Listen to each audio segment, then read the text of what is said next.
Miss Rhodes, Brittany Rhodes, welcome. Black Girl Math Magic. I love it.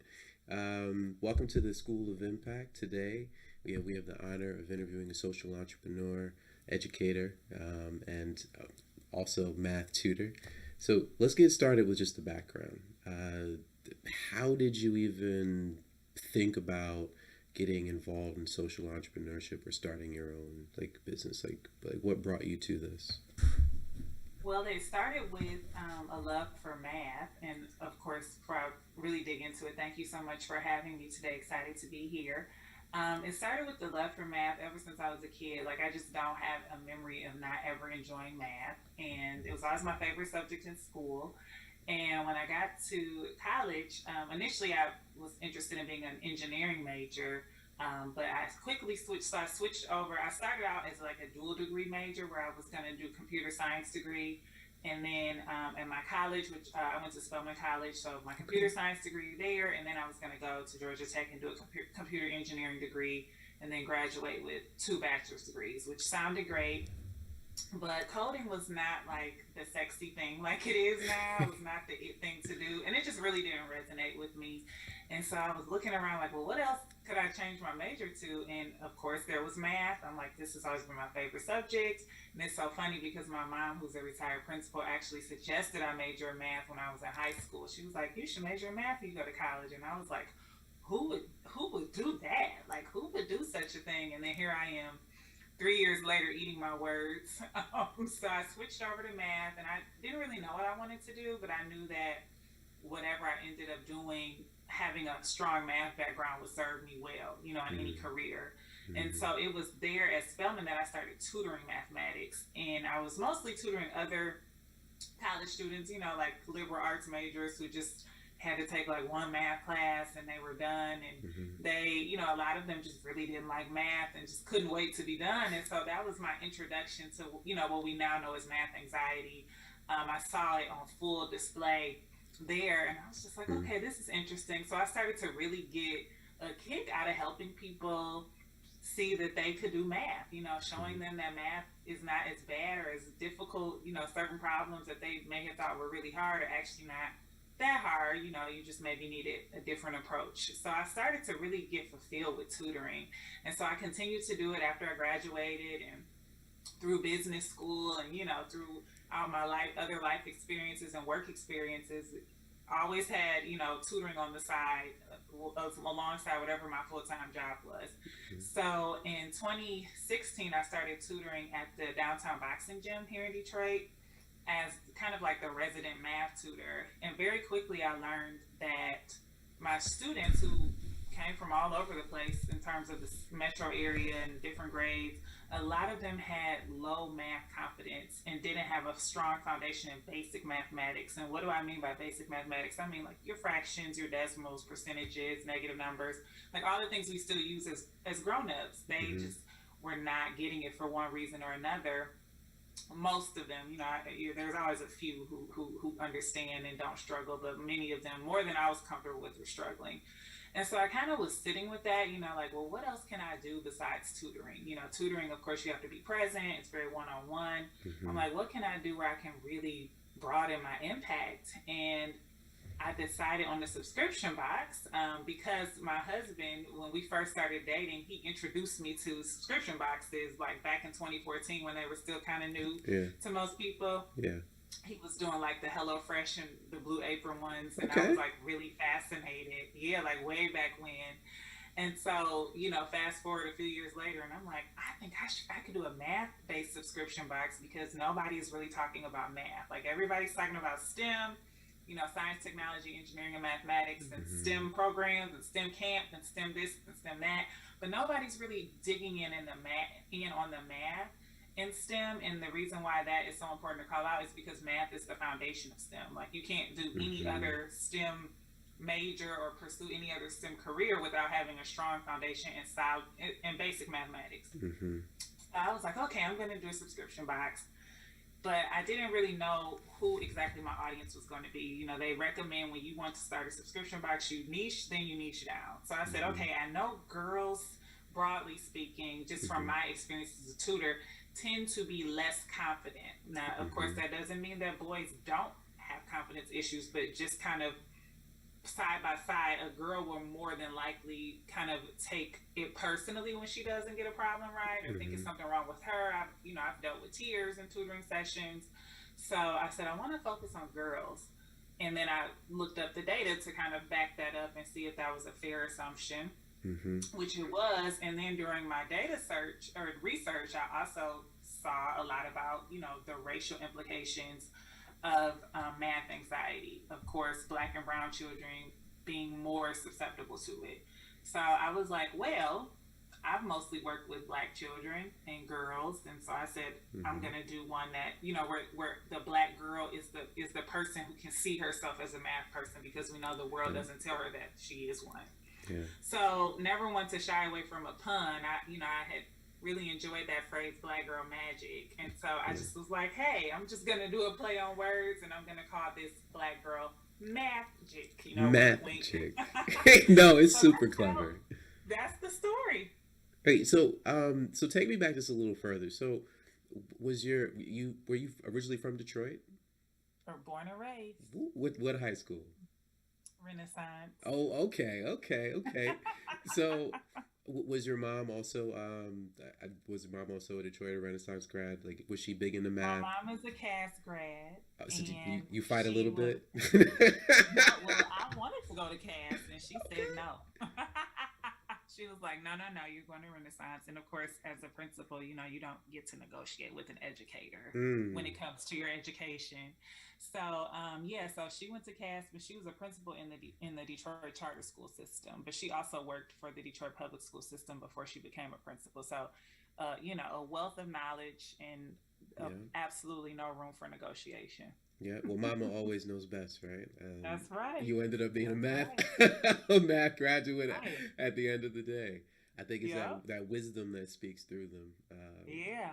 So Mama was an educator. You came out also an educator. Had a passion behind just connecting with youth. Obviously, it was in you. You grew up in an education household. At Spelman, were there many programs that sort of maybe geared you or pushed you as a? I mean, Spelman is the creme de la creme for Black women. Like, is it? Were there programs to kind of gear you towards STEM-based fields, or did you find that on your own? Yeah, there were a few.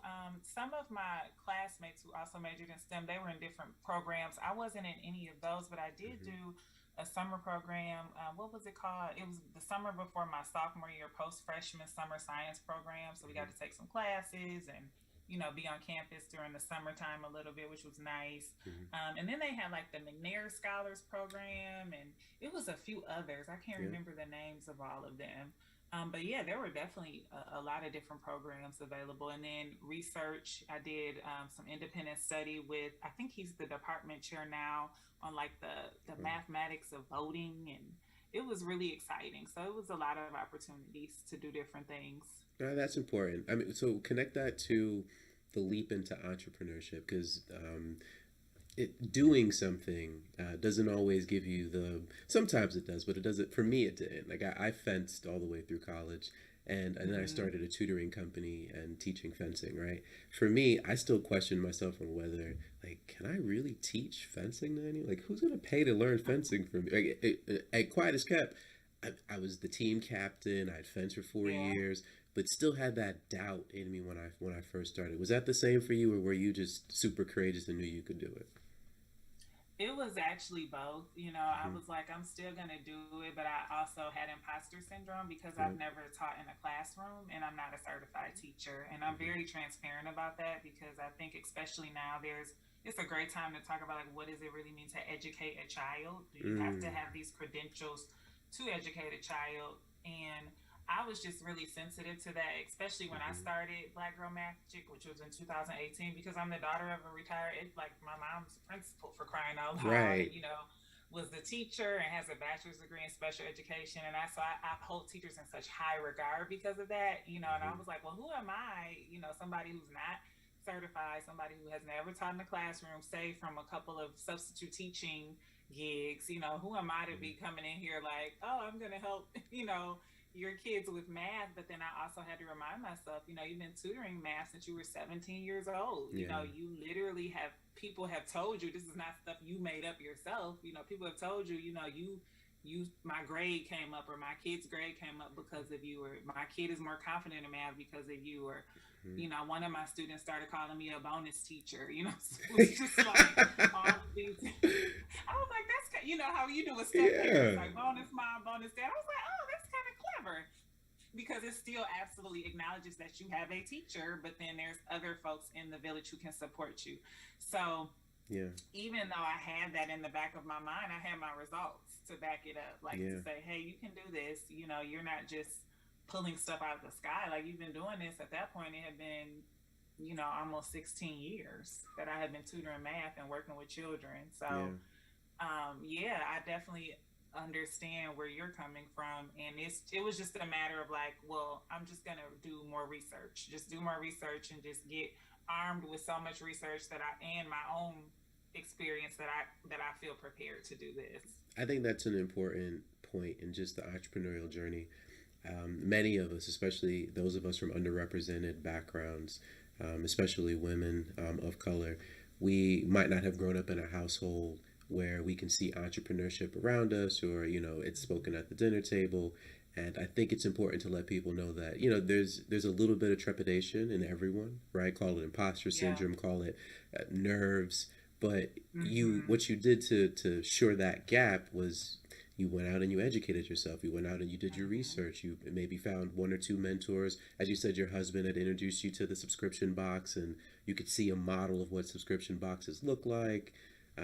By the way, every time I try Blue Apron, I can never like get through it and make all the stuff. So kudos to y'all for. He canceled after a while. Like they sent too many flatbread recipes. He was just Hey, like, okay, I'm done. exactly. But you powered through it. And can you talk to me about that first year when you really like put the test? Like what did you do to say, okay, I'm doing this. I have a catchy name. I know my target audience. I know who I want to serve. Like what kind of created the framework for you on how to actually operationalize it? Like how to get it out there to your first customer and test it. What did that look like? There were a few key things that happened. The first thing I did was reach out to friends, mothers, my friends who have daughters, because I was still just trying to figure out Hmm. if this was the exact audience I wanted to serve or to target. And I just had interviews with the mom and the daughter. So that was, your customer Smart. discovery just, and it wasn't even a subscription box. And I was just kind of trying to feel for like what kind of solution, would help if math is something you feel is a little bit of a thorn in your side. That was one of the first things I did. Then I also did a pre-launch. So I had been in a subscription box. I had been in at that point, a few subscription box startup groups on Facebook because I actually had another idea a few years before, Yeah. totally separate from education that didn't pan out. So I still had this like foundation that I had already started building. Yeah. So I went in the groups and I knew that one of the big things you're supposed to do to gauge interest in your idea is to do a pre-launch. Hmm. So I literally threw up a landing page. I bought at the time blackgirlmagic.com was not available, so I had to buy blackgirlmagicbox.com, which made me so sad. But Yeah. you got to get it done. And I set up a landing page, very basic, and it just kind of gave an overview of what this could be. And if you were interested, leave your email. So started to get the emails going, and then perhaps the the thing that really turned the page for me was I entered a pitch competition with the Michigan Women Foundation, now called Michigan Women Forward, and Is that the they Dolphin had. program? Out of curiosity, I didn't hear is you. that the Dolphin program? No, at the time it was called. They changed the name. It's I okay. forgot the name. Now it's called Woman Up and Pitch. But anyway, it was a different name then. Hmm. But what was unique about this pitch competition was that you could apply even if you only had an idea. Typically pitch competitions they want you to have some skin in the game, have some traction, maybe Hmm. some revenue. But this one you could apply for the ideation category, and I was like, okay, cool. So I applied and I became a semifinalist. So I had to go and interview, and then I became a finalist, and then I actually won in my category. So after that, I was like, okay, this this is validated outside of just my mom and my husband and like a couple of friends. Like this could potentially work in the marketplace. So I used the money from the grant to one of the things I did. So I joined a subscription box boot camp, which was very helpful. Just like an online course, but then also came with a Facebook group mastermind and that you can be in for life and that kind of thing, just to keep me out of that analysis like chokehold that we get in sometimes. We get so excited about an idea, you just get stuck in the research, you actually don't do anything. So I'm like, let me spend some money, to build in that accountability. So I did that. And then I also did my beta test. And my beta test, what was so great was that all the while we had been going to events, girl expos and STEM events, NSB, the National Society of Black Engineers, that year they had hosted their annual conference in Detroit. So we had a table and we just literally would have a sign up sheet and say, hey, if you want to learn more about this when we launch, please leave your email. We had a little prototype box with stuff I had like pieced together from Amazon. And then by the time we announced our beta test, I think we had like 500 email signups. So I was like, okay. And we had our beta test. We had to do an application because, I was like, I don't want to have too many people interested and then we can't pay for it. Because at the time, we did a free beta test. And I know, there can be different conversations around whether you should do a beta test where you charge or you don't. And since I wanted so much of their time afterwards, I was like, I'm just going to do a free one. So we had, I think, 50 people sign up or express interest in the beta test, and we were only able to choose 25 families. So we did our beta test, and we gave them, I think, like 2 weeks to work with the box. And again, it was just like a little prototype box I had put together. And then we had around a like 1 to 2 hour conversation with the adult, who we call the caring adult. And the child. And then after that, we were able to refine and kind of incorporate their feedback, and then we were ready to launch. That's an empowering story. So some things that I heard that I just want to make sure that we highlight.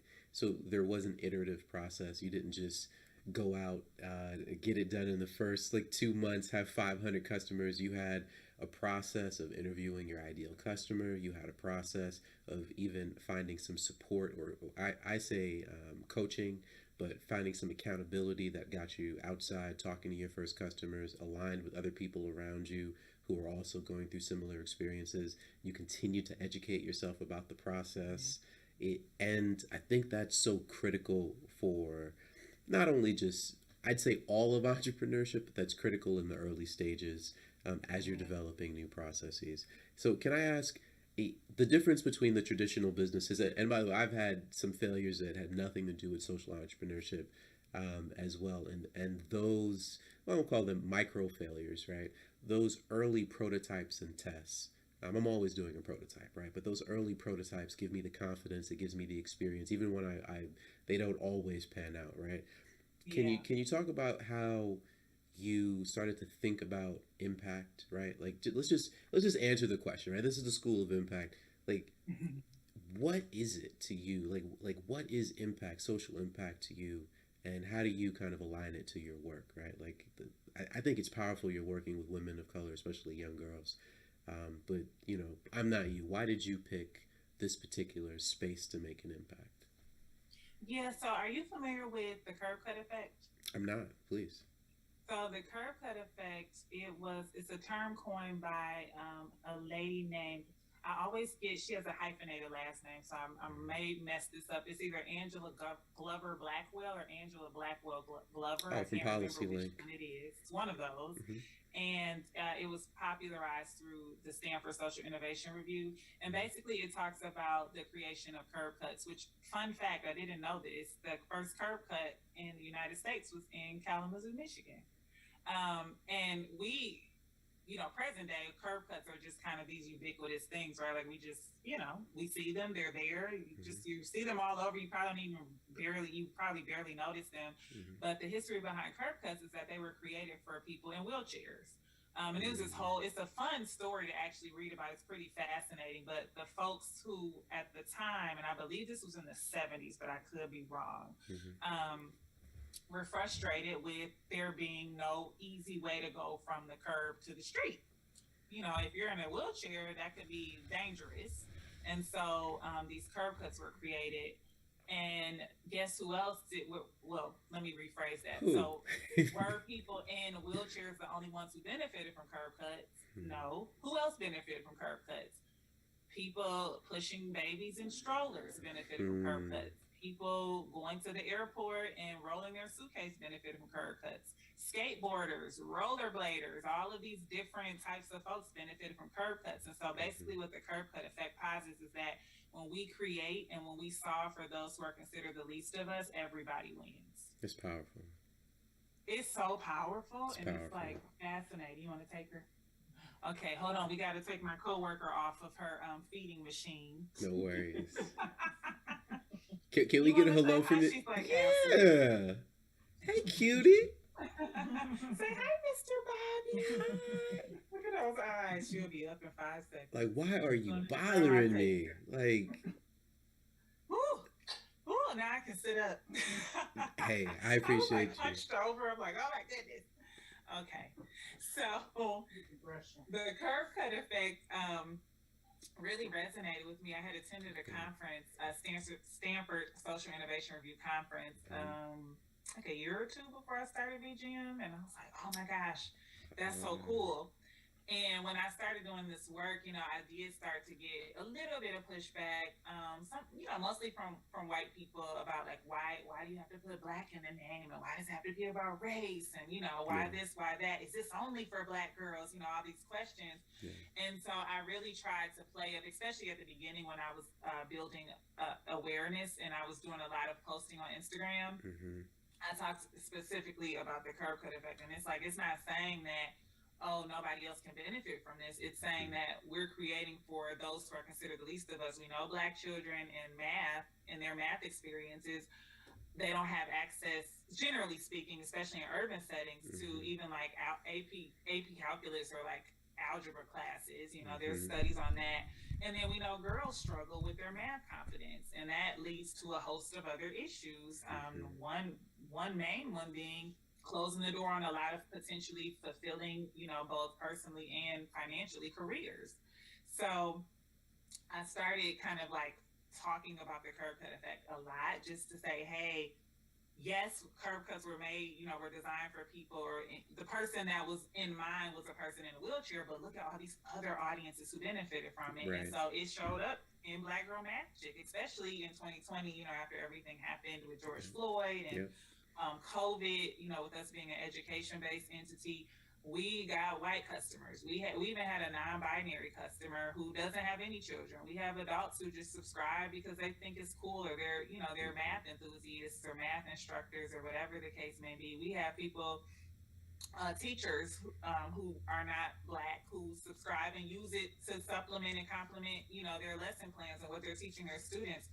We have homeschool families, with mixed race children who use this to help their mixed race children better understand, the Black part of their identity. So there have been so many different uses and applications of the box. And for me, that's what social impact is. It is making sure that, you have to create for a specific audience. They also said at that conference, which I'll never forget, when you create for everybody, you create for no one. Mm-hmm. I was like, oh, that's good, So you have to create, when you're creating something, especially a business, you have to have a target audience. You have to have somebody you're talking to. But at the same time, that doesn't mean that a whole bunch of other folks who may not necessarily be in that target audience can benefit. And so that social impact to me is creating for those who are considered the least of us, and creating where they can participate fully and realize their fullest potential. Yeah. I really resonate with that. I wanted to really target children who might not have access to college resources. And the best way I can think about it was solving my own problem, right? Like, I use sports, and I had tons of academic supplemental education tutors.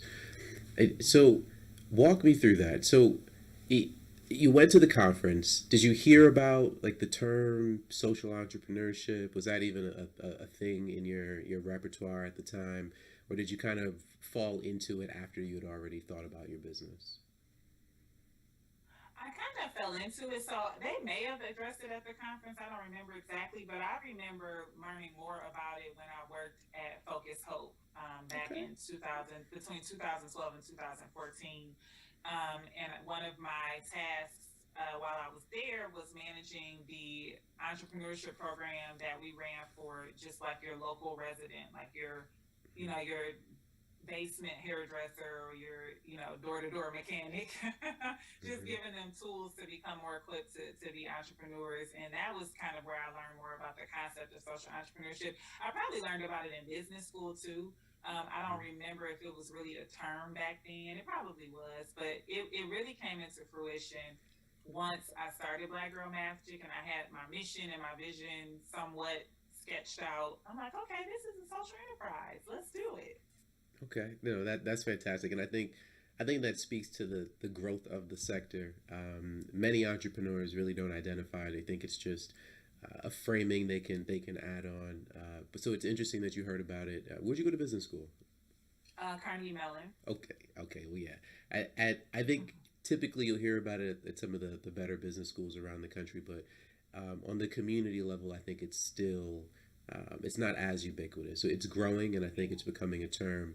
But I love to hear about entrepreneurs who kind of fall into it, or they've started their business and they realize, oh, well, yeah, we're social enterprises, right?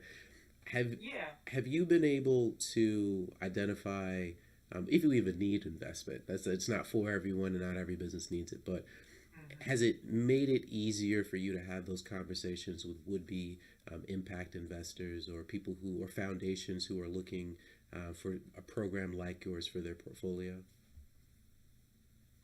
So I have purposely not sought venture capital or investment, Yeah. but I have done a ton of pitch competitions, equity free pitch, non-dilutive equity Non-dilutive equity. um, Yeah. pitch competitions and grants, and I've won at this point over 10. Okay. And in the Probably six all of them figure. that you've applied for. No, many Low of key, them I've have won been zero, everything I've but applied for, y'all. Just not good. everything. I actually have a rejection letter in my email right now, but I've been pretty successful with those, I will admit, and that's just because I've done the work. To be honest with you, I just practiced and knew exactly what problem I'm solving and all of that good stuff. So I've definitely been on the free money circuit, not so much the money that comes with the VC strings attached. And you're right, it's not for everybody, and for some folks that has been, and I know some folks who have gotten VC money and they've done very well for themselves. It's just not something that I wanted to explore, but I never say never. But right now, I look for all the free money. So that's generally my advice to entrepreneurs when they get started, or if they're in their early stage development. You should exhaust non-dilutive capital, and for people who aren't business school, lexicon. It's all types of money that does not pull from your equity, or does it require you to give up shares of your equity in your LLC or business structure, right? And so that could look like fellowships, because there are Yep. paid fellowships. That could look like accelerator programs that pay you to be a part of them. Mm-hmm. That could be residency, people who will just let you Mm-hmm. come and talk about your work at their program or institution because you're just awesome, right? You have that black girl magic. You should take advantage of all the free money. And I'll even I'm add a one. huge proponent of it. Exactly. Many organizations, especially those who are in the social sector, you have the ability to also find nonprofit 501(c)(3) partners who will act as your Mm-hmm. fiduciary, Yep. and will Yep. allow you to co-collaborate on grants that would typically Yep. not be suited for you, right? Correct. Yes. Yes. That's another good one. And So, a lot of times with us please. being a social enterprise, people think that we're a nonprofit. I'm like, nope. No, and because that is the 1950s thinking of, well, if I do good, I have to do good in a nonprofit structure, and Correct. social enterprises. Actually, it's structure agnostic. It really doesn't matter Mm-hmm. if you're a for-profit structure or a nonprofit structure. What matters is in the way that we teach it here, what matters is it's the clear and intent of the clear distinguishing factor of your social impact, how you're going to achieve that within your theory of change, and the Yes. business mechanic that's going to create the capital to let you manage that impact and scale that impact across systems. Yes. Yes. Yes. You resonate with that? Is that That was good. I feel like I needed to write that down. That was good. spend way too much time thinking about this stuff. So Yeah. I love your story. I love what you're doing. We've already touched on what is social impact to you and kind of how you picked it. Can you talk to me about like how do you already said you're in the phase now. Where would you consider your business? Are you still early stage? Are you thinking about scale? Is scale even important to you? Or you just do you want to focus on just one area, one community? Like what's your vision? So right now, I've thought about this before, and I wonder how folks who are outside of the business would categorize us. But I think we're in a period between growth and scale. We actually have a survey out right now for a boy box. You know, getting the adults to let us know like what would you want to see in a boy box because customers have asked. You know, my daughter got the box now. My son wants it. Do you have anything? Nope. Well, we'll work on it. So, you know, we're in that kind of weird space. I don't have any full time in place, but I do have contractors and folks who are on the team. My family is also very very helpful, especially with shipping because we do all of our fulfillment in house, in the garage, so to speak. So they help with that. So we're in an interesting space right now because, as you saw or as you heard, if you're listening, I'm a new mom. My husband and I are actually both new parents. Our baby is 5 months old, and I breastfeed her exclusively, and I feed on demand. So she, at this point, is not taking a bottle. So that means when she's hungry, mommy's got to stop what she's doing to feed her, which is okay. But that does lessen the amount of work that I'm able to give to the business on a day-to-day basis. So, and last year I was pregnant. I found out I was pregnant in January of last year, and then my pregnancy at the beginning was a little interesting. Ended up being okay, but I was considered high risk, and then I was like super tired, just very fatigued. Yeah. And then I had to remind myself. So then I had her in September, and then so that first 3 months. Now you look up, 2021 is gone. Yeah. So I had to remind myself time and time again, like you literally got pregnant and had a baby. So do not beat yourself up too much when you are looking at some of the plans you had before you got pregnant with your business that you don't feel like you fully realized. So at the time I had an online business manager who was really helping me out with a lot of different things. So it has definitely been interesting because I'm not sure where the business would be. Number one, if COVID hadn't become a thing, because back to your question, back to the point about scale, we literally were getting ready to launch this big campaign for our B2B channel, which is schools, districts, and youth serving organizations, right when COVID hit. Like right when COVID hit, we were coming back from a conference in New Mexico called the Mid-School Math Conference, where I had presented to all these middle school educators. It was wonderful. It was literally like the beginning of March. We probably, in hindsight, should not have been there, but we went not knowing what was going to come after that. And the day I think the schools closed, we shipped our first district bulk order to the East Orange School District in New Jersey. They ordered 200 boxes.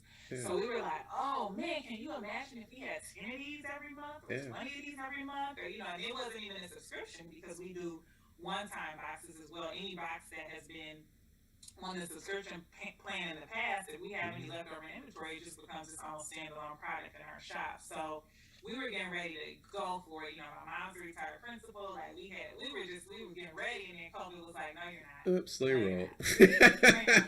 Slow roll. So that was the scale is really going to come in through our B2B audience, and it's coming. It's starting to kind of rekindle itself. Now that we're somewhat settled. I don't even know if I want to use that term. And now I guess we understand a little bit more about COVID. Yeah. Schools do, and so like we got an email the other day from a principal, and we've had a few block orders here and there, but we haven't really been doing the outreach. They've been finding us. We want to do the outreach because that's again where the skill is going to come in. Mm-hmm. But again, it's hard because new mom and I'm the stay-at-home parent. My husband works Mm-hmm. outside of the home.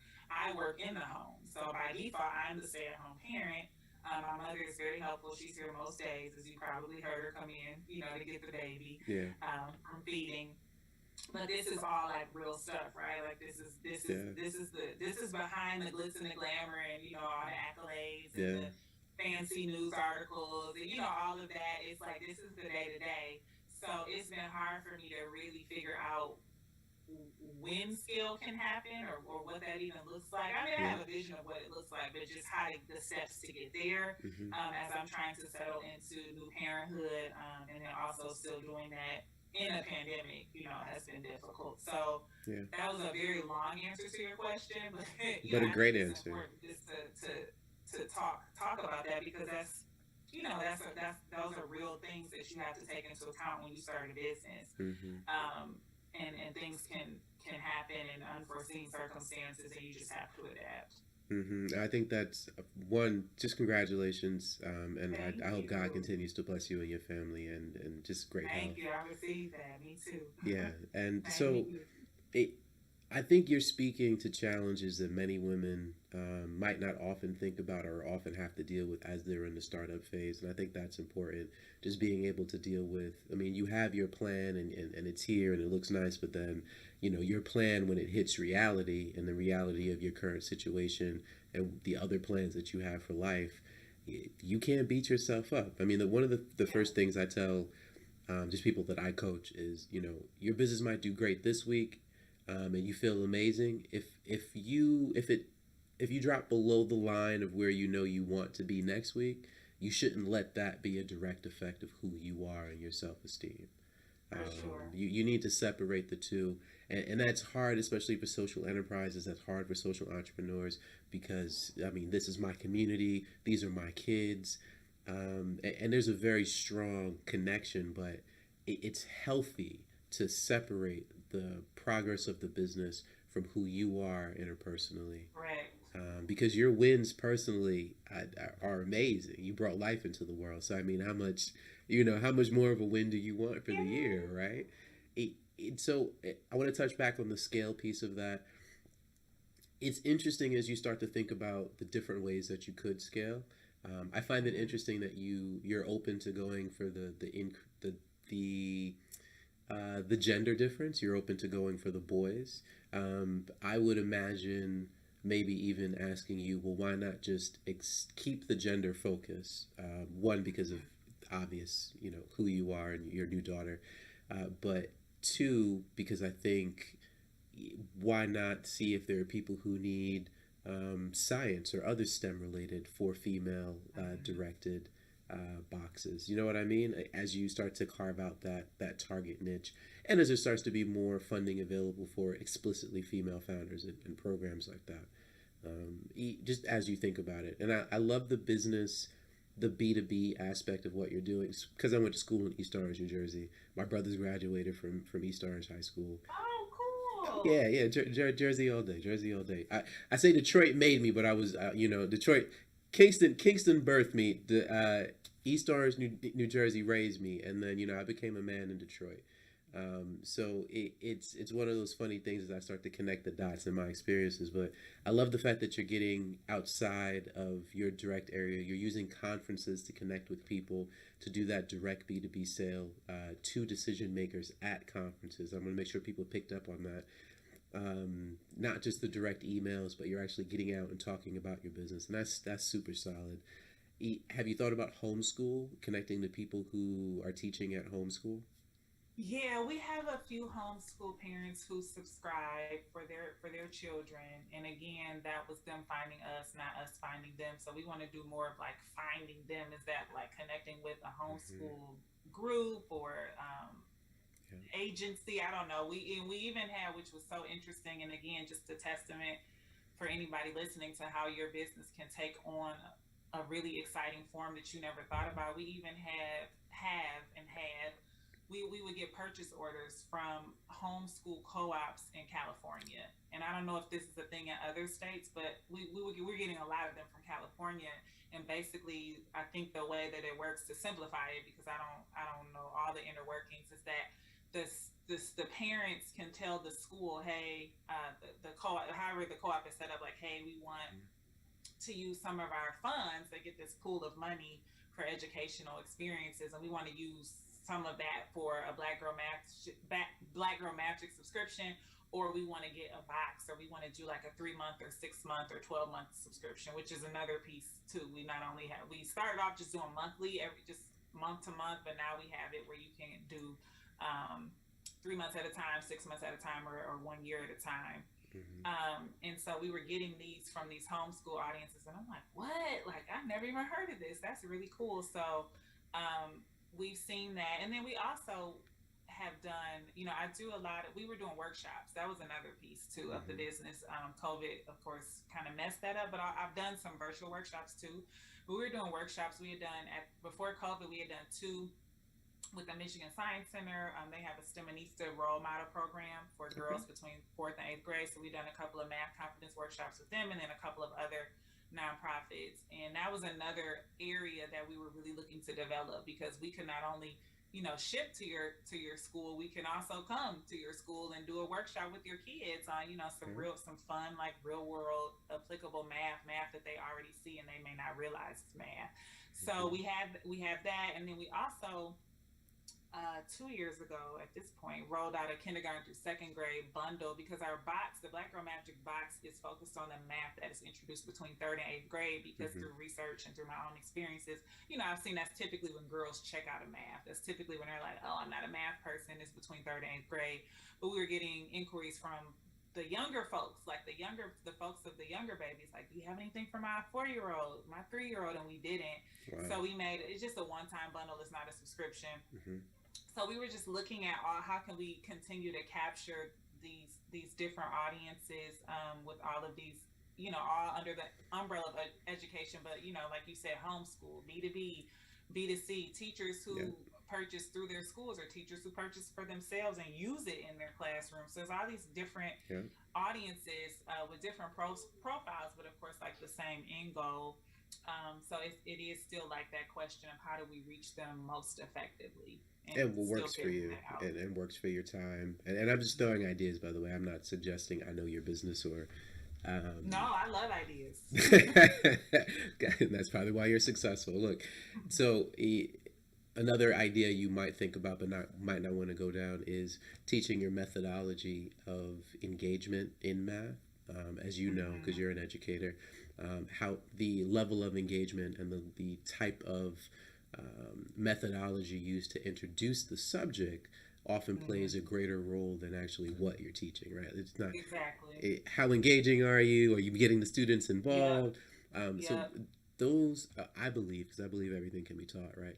I believe that's teachable, and so through professional development budgets, you might be able to come in and instruct math teachers or early math teachers or math teachers who are looking for, a training seminar from you to come in, do the talk about your background and your, how you got started, and then maybe deliver on the content, showing some engaging ways that you think about your style, the Black Girl Magic style of delivering engaging math content, right?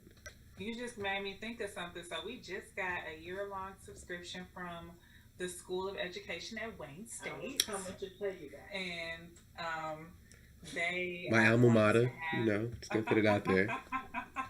Yes, Mom is like, I gave her an official title of outreach coordinator. And before that, she was president of the advisory board, but she was like the only member. So I really don't. But now she's the outreach coordinator. So she was coming in because she's interacted a lot with the folks at Wayne State.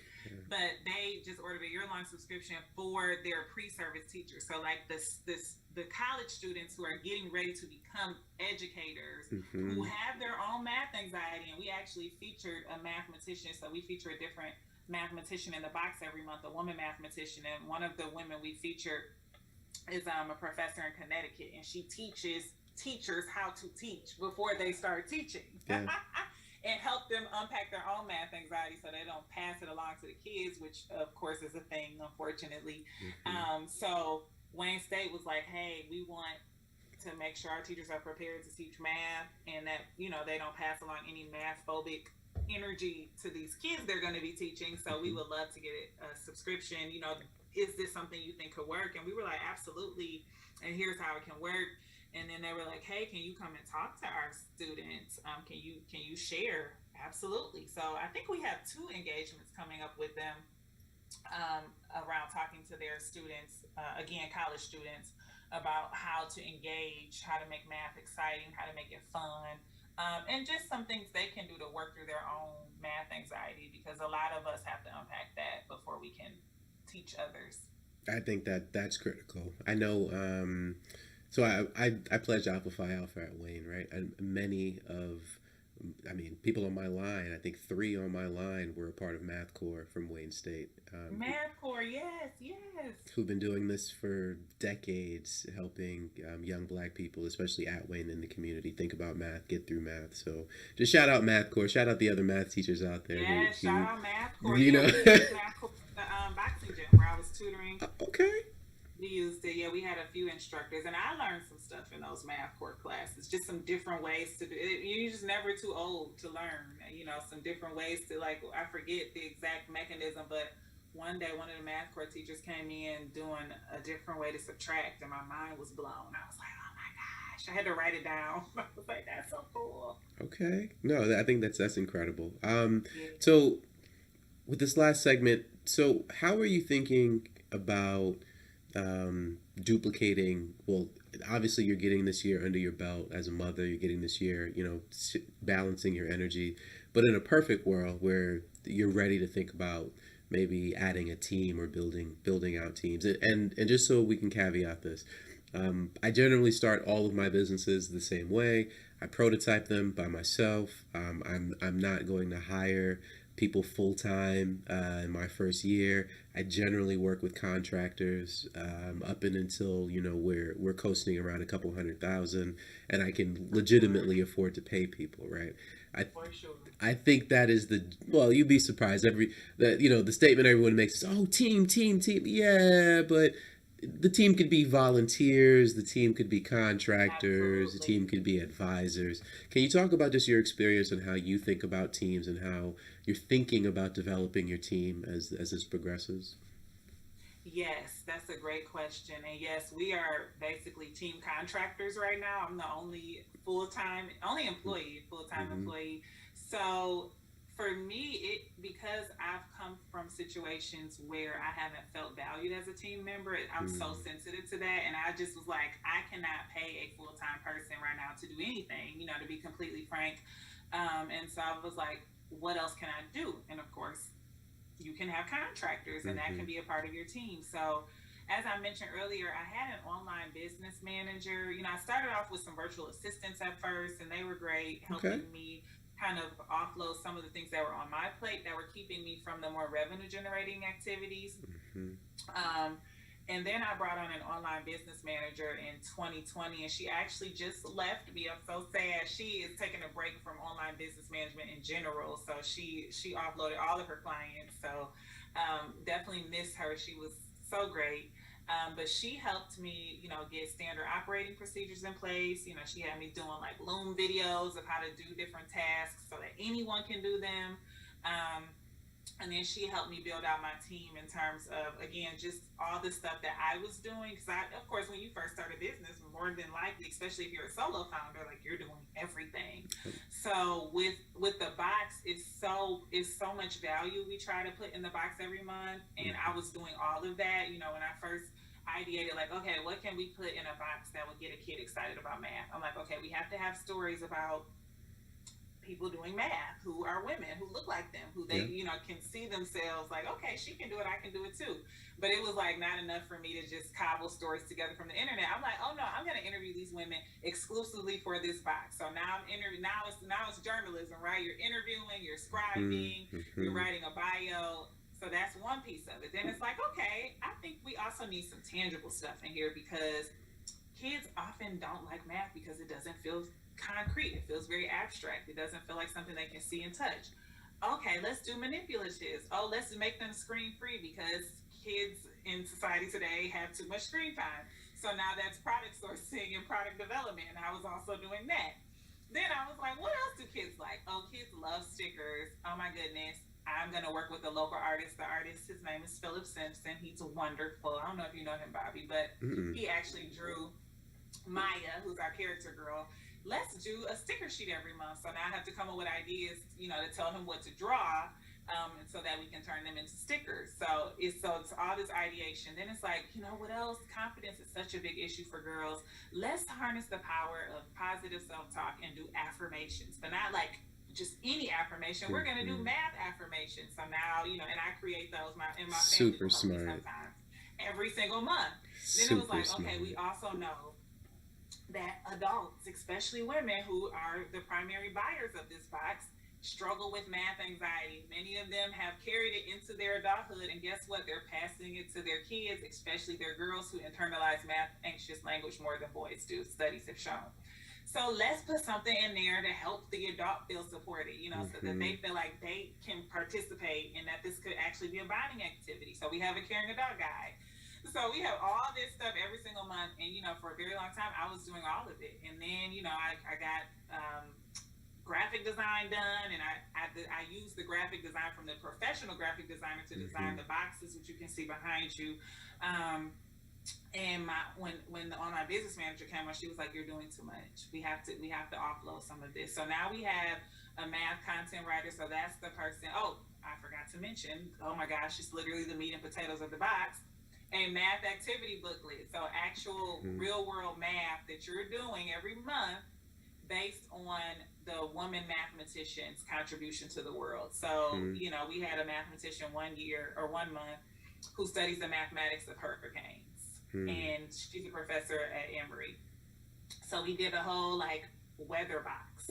Whole weather box. And so the math activity booklet was like all these weather activities, right? Like they're converting, literally we had them Mm-hmm. converting Fahrenheit to Celsius using the formulas and doing negative numbers if they were in sixth to eighth grade, that kind of thing. Mm-hmm. So I was creating all of the content for that as well. So it's a 12-page booklet with 6 pages of math activities, and then I wanted to have like, again, because we're building confidence, I wanted to have like a confidence message at the end, and Mm-hmm. I wanted to do all this stuff. So I was doing all of this, and my online business manager was like, "No, ma'am." So now we have our math content writer who does all the. I still give her ideas, but she actually does the legwork and create. Mm-hmm. And she also incorporates her own ideas because she is a math educator.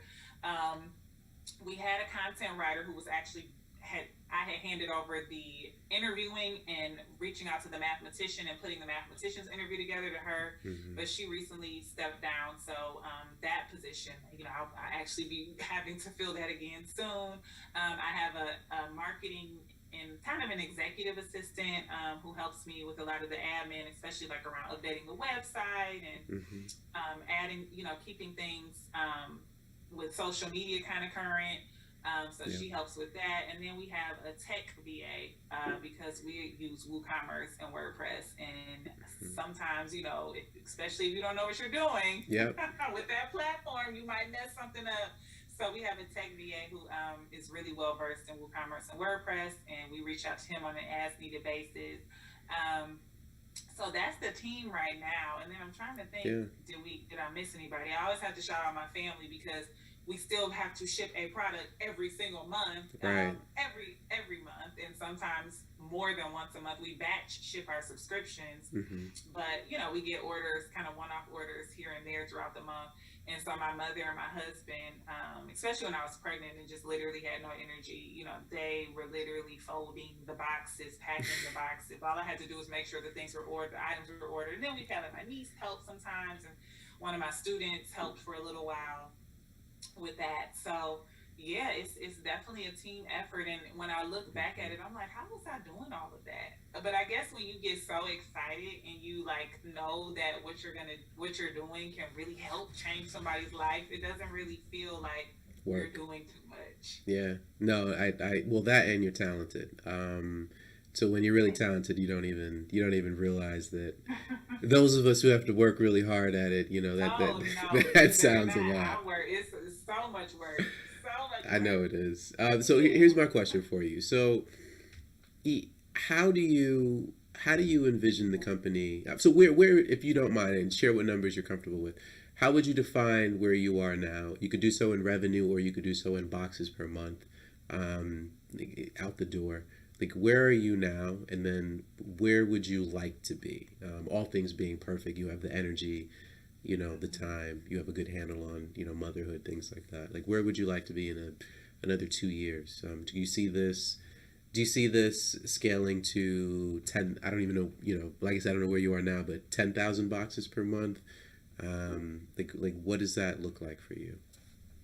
Yeah, so we definitely saw a decline, particularly versus this time last year, and that was, for a Hmm. couple of different reasons. Number one, COVID. COVID. That was a big Yeah. one. Yeah, yeah, and then because my first trimester, I was just so out of it. Like I felt every day like I had been hit Hmm. by a bus, Hmm. and it was so interesting because I didn't have any morning sickness.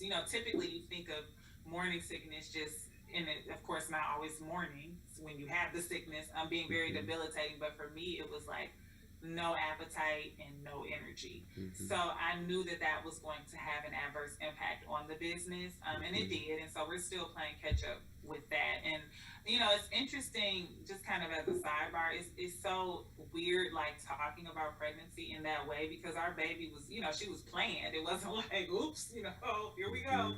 She was planned, and we were looking to build a family, but you just never know how pregnancy is going to affect you. Like Yeah. nobody knows until you're pregnant, what's going to happen to you, how it's going to affect you and your work output. So it's interesting to talk in this context because, I never want to make it sound like having a child like threw a monkey wrench in the plans. Yeah. I'm just speaking candidly about how it affected my business's performance, Yeah. just to be completely frank. Yeah. So because I didn't have as much energy to expend to the business and to work on some of these things, Yes. it showed up in our numbers and they have declined. So we did around 70 last year, not last year, it's 2022, around 70,000 in revenue. Hmm. And we had, wait, no, I don't remember that level of detail. I'll wrap that up at the end. But 70,000 in revenue in 2020, and then around 50 in 2021. Hmm. Hmm. So we definitely saw a decline there for a variety of reasons. But at this point, we've shipped in total over 5,000 boxes to over 35 states. And we even have one little customer in Canada. That's great. so, so yeah, and that was one of the things when I was talking to you earlier. Like I had to remind myself, like what it Hmm. wasn't like. Oh, you just sat on your hands and you Hmm. just got really lazy and really jaded. It was like no, you were literally building life, and Yeah. that is, of course, the ultimate accomplishment. But now it's great to be able to reset and say, okay, like what can we do? How big can this be? So to answer the Hmm. second part of your question, I mean, for me, it's like the sky is the limit. I'm actually signed up for a free webinar or challenge. I don't even know what to call it. That actually starts today. Your first 100K. So how can we get our first 100K this year? That would be Hmm. really exciting. Um, and ultimately, we want to be 7, 8 figures. One of the other things, because there's so many moving parts that I didn't even think about until just now. I've actually started, and they're in the very early stages. But I've partially written 4 children's books about Wow. math confidence and mathematics. Um, and now that I have a little one and I have a girl, I'm like, oh, she's definitely gonna know that she's a math person very early. Yeah. So um, there's just so many different windows and doors that we can open, and just trying to see what makes sense and when to do what, right? Like, Yep. we don't want to get caught. What is it? The shiny object syndrome, Yep. which I've definitely been a victim of in the past or succumbed to in the past. Like, how do we do these things smartly and strategically, but don't get too so caught up that you don't do anything well. Yeah. No, I love that, and there are two parts to that. One, I want to focus on the energy piece, and two, come back to the shiny object. I think you're speaking again. I think you're speaking to a large audience of women who can highly relate to you, in the energy factor, having a child while they're starting their business. But I also want to extend that to be relatable to anyone with any health conditions. Depression, I want to extend that to people who would just have chronic health conditions while they're starting their business. Like, Yeah. it matters, it affects you, and you have to compartmentalize the goals you have for your business with your Yeah. ability to perform in the moment and the reality of it. And I think you've done a Yes. fantastic job by anybody's measure. And I really want that to be a sticking point, right? Like, entrepreneurship is we talk about the numbers and you should go pitch and your Yeah. 100 customers a day calls, and yeah, but where are you on your personal health, right? Like, Exactly. how are you managing that? Can you give us any advice from whatever you're willing to share, for how you started to get back into building your energy, just Hmm. building your spirit, if you don't mind getting into that Oh, depth of for it? sure. Yeah, Yeah, please. yeah. I'm a believer. So, the believing definitely had to be fully activated, especially this time last year. So prayer, what it is and what was and is a big part of that. Hmm. Um, I used to live in Nashville and I used to attend a church there and I still stream that church, in Detroit virtually every Sunday. Hmm. So that's also very, very important. Part of it, just from a biology standpoint, was coming out of the first trimester. I just started to feel better. Okay. So that was one piece of it, but also I have followed, generally speaking. So I don't eat meat or dairy. I stopped eating meat and dairy in around like 2017, 2018, after dealing with some health issues. Um, and I really worked to adopt like a mostly whole food plant based diet. There's Wow. huge, vegan craze right now with all these different products, Yeah. but some of those can be detrimental to health as well. Just because they don't have animal products in them doesn't mean that they can't still cause issues. So I try to indulge in those periodically, but I try my hardest for my diet to mostly be fruits, vegetables, legumes, nuts, beans, seeds, that kind of thing. Hmm. So that's a big component as well, because one of the ways that I was able to regain my energy after after the first trimester was through getting back in the kitchen and cooking, being with nature. So doing like a lot of walking and going to Belial, Love it. the spot, just getting outside is a big one. And then also, recently I just started therapy. I did therapy a few years ago, but I Hmm. had stopped doing it, and I recently started it back up again because my husband's job actually got free. They partner with this organization that offers therapy, and so all of the employees and their spouses were able to get free therapy. So I've been doing that. I think I'm going into my third or fourth week, so that's been great. So Love just it. trying to address all of this holistically, and Hmm. just trying to do a good job of taking care of myself. Like I said, I breastfeed on demand. So of course my baby wakes up a few times a night, to eat. So I don't get to always get like a full night's rest. But sometimes she'll surprise me. Like she'll sleep from 12 to 7, and I'll wake up Hmm. like, oh my goodness, I feel so good today. So trying to prioritize rest as well. No, I love it, and just I think you're talking about really important factors of entrepreneurship that we really don't discuss as much. We don't discuss our mental health, making sure that we're taking good care of our mental health, making sure we're taking good care of what goes into our bodies, because it all adds up. It all equates to the end goal of producing more energy and more time for you to be productive, making sure you're sleeping. If you want to wake up at 5 o'clock, start that workout early, get that prayer or meditation in. Yeah. I'm secular, so I won't force anyone to get into my beliefs, but you have to do something that gives you that time to Mm-hmm. reflect, that time to consolidate, and that time to be grateful. Be grateful that you're waking up and you're able-bodied. Be grateful that Yeah. you're breathing on your own, because everything else is a plus and a bonus at the Exactly. end of the day. Look, I don't want to take up too much more of your precious time. I really want to thank you for just making time to share your story, share just, I mean, the happiness that you're going through right now, your firstborn. And I wish you, I mean, the most success. Is there anything that you want to leave us with? Do you have any events coming up? Any new books that we can check out, maybe, or I wish purchase? those books were ready. My goodness, But I've they been will working on be. them They and doing will something be. forever, but they'll come out at some point. Just where people can find us, they can visit us at blackgirlmathgic.com. Mathgic is spelled Mathgic. We're on all social platforms. Well, not all, but we're on Facebook and Instagram at Black Girl Math Jig, and then on Twitter at BLK Girl Math Jig.